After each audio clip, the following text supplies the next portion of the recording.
Hello and welcome back to the Concept Checkup. The point of Concept Checkup is to dive into the Warframe forums or other source, look for a community-made Warframe concept, and talk about it. For the purpose of Concept Checkup, I will use my custom-built evaluating method known as AS. Without further ado, let's begin the checkup. For today's checkup we have Erebos, the Blacksmith Warframe. Erebos was created by Almighty Jado on the Warframe forums, and is designed to be played as a support Warframe, via increasing his team's damage or debuffing nearby enemies. Erebos possesses average health, average shield capacity, above average armor, average energy capacity, and an above average sprint speed. Besides his sprint speed, Erebos' stats seem pretty middle of the road, especially for a support frame. However, he does retain some tankiness thanks to his passive. For every enemy that dies within Erebos' affinity range, there's a 50% chance they drop a Shadow Ingot.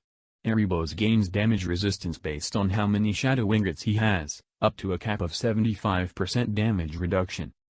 Given that he is a Blacksmith Warframe, having a resource mechanic is to be expected. It's nice to see that he gains some survivability from this, because not having any damage reduction, especially for an average stat Warframe, wouldn't do any favors in high-level content.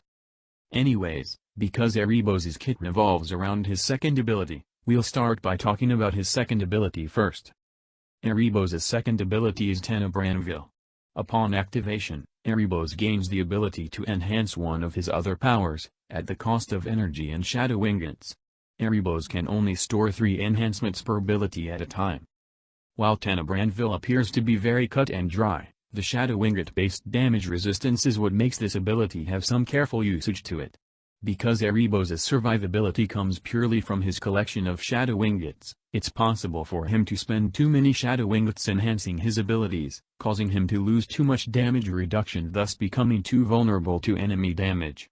That results in the player treating Tenebra Anvil as more of a methodical ability against high-level enemies. Is now a good time to sacrifice Shadow Ingots for Tenebra Anvil? Would I still be relatively tanky after casting Tenebra Anvil? Does my team really need me to use Tenebra Anvil? These are the sort of questions that a player would potentially think about, and that's something I respect. Instead of just mindlessly spamming your powers, having the ability to judge when would be a good time to cast your Tenebra Anvil is something I honestly admire, because that's something we don't really see in Warframe, Prudence. Erebos' first ability is Dark Bolt. Erebos fires out a Shadow Sphere, dealing impact damage upon enemy contact. Upon surface contact, it creates a zone that progressively slows enemies, or blinds them if they remain there long enough. Dark Bolt's enhanced version is Dark Pilum. Erebos instead throws a spear, which has infinite punch-through, deals puncture damage, and applies the same zone as Dark Bolt for every enemy or surface hit. In simple terms, Dark Bolt is this, and Dark Pilum is this. I would consider Dark Bolt to be a side grade of Frost's Freeze. It might not be capable of directly stopping an enemy, but the zone it leaves behind is much better than what Freeze creates. Anyways, I don't think I need to state how obvious the power difference is between an enhanced and non-enhanced Dark Bolt. Infinite punch-through in addition to a slow and blind zone created per enemy and surface struck? I really don't know what's not to like, aside from the puncture damage. The area of each zone is sufficiently big, the blind duration is plentiful, and the slow is great. Erebos' third ability is Shadeport. Erebos selects a target area and teleports to it, staggering nearby enemies and knocking down all enemies at his destined location. Erebos can also teleport through thin obstacles. Shadeport's enhanced version is Shady Knot. After teleporting, Erebos gains an armor bonus for a small duration, and grants that same bonus to all allies at his original or new teleport location. Although Shadeport is the only ability that does not require Shadow Ingots to cast, it's kind of mediocre for what it does. For comparison, Loki has the highest range teleport in the game, and it's not even this expensive. Sure, the knockdown and stagger ranges are rather big, but is that really worth a 75 energy cost? If you ask me, no. With no added power strength, the bonus armor from Shady Knot would bring Erebos' total armor to 550, which is just barely under regular Valkyrie, Not to mention that the armor buff duration feels low for such an expensive ability.